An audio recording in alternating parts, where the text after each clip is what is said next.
Hello viewers, চলে আসলাম আর একটা video নিয়ে। দেখতে পাচ্ছ এখানে মা কালীকে বরণ করা হচ্ছে এবং মা কালীর বরণ পর্বের পরে মা কালীর বিসর্জনের পর্ব শুরু হয়ে যাবে। তো এই সময় সত্যি অনেক খারাপ লাগছে যে এত ধুমধাম করে পুজো হলো, এত আনন্দ করলাম, সবাই উপোস করে পুজো দিলাম। তো এবারে মাকে বিদায় করতে হবে। তো আমাদের মাকে বরণ করে বিসর্জন তোমার ভোরবেলার মধ্যেই করে দিতে হয়, প্রায় 5টার মধ্যেই করে দিতে হয়। তো পুজো 12টার সময় শুরু হয়, আবার 5টার মধ্যেই বিসর্জন হয়ে যায়। তো দেখতে পাচ্ছ সবাই একে একে বরণ করে নিল, নিয়ে এবারে মাকে একটা গাড়িতে করে আমরা নিয়ে যাচ্ছি। তো বরণ পর্ব শেষ হওয়ার পরে সবাই হই হই করতে করতে আমরা মাকে নিয়ে যাচ্ছি। তো দেখতে পাচ্ছ এই সময় ভোর 5টা বাজে, শীতকালের বেলা, ভীষণ ঠান্ডা, চারপাশের ওয়েদারটা খুব ঠান্ডা এবং এই সময় খুব হাওয়া বইছিল। এখানে দেখতে পাচ্ছ একটা মন্দির আছে, এই মন্দিরে নিয়ে যাওয়া হয়েছে মাকে।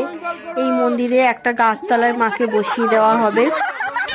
এই বিসর্জনটা হলো ব্যাপারটা যে পুজোর আগের দিন দক্ষিণেশ্বর মায়ের ঘাট থেকে 7 ঘড়া জল নিয়ে আসতে হয় এবং বিসর্জনের দিন মাকে একটা গাছতলায় বসিয়ে সেই 7 ঘড়া জল আমরা সবাই মার মাথায় আস্তে আস্তে দেব।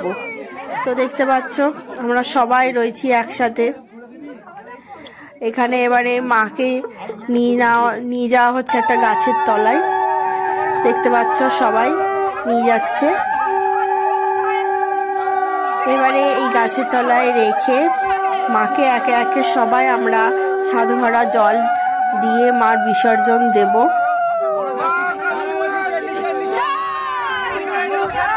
আশা করি ভিডিওটা তোমাদের সকলেরই খুব ভালো লাগছে। তো দেখো এবারে আমরা 7 ঘড়া জল আস্তে আস্তে ঢেলে দেব। 7 ঘড়ার থেকে বেশি জল এখানে ঢালা যাবে না।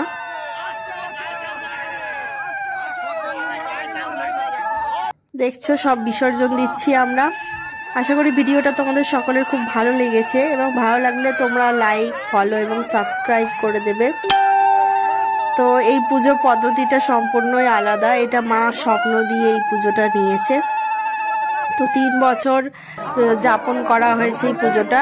এবারে বিসর্জন দিয়ে মার গায়ে একটা নতুন চাদর জড়িয়ে সেখান থেকে চলে আসতে হয়।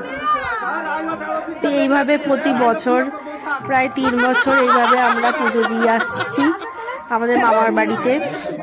তো মামার বাড়িতে এই পুজোটা খুব সুন্দর ধুমধাম করে হয়। মনে একটা কষ্ট লাগছে যে এটাই 3য় বছরের পুজো ছিল, এটাই লাস্ট বছরের পুজো। তো এর পরের বছরের পুজো হবে না, এটা ভাবলেই কেমন একটা লাগছে। তো দেখতে পাচ্ছ মাকে রেখে আমরা সব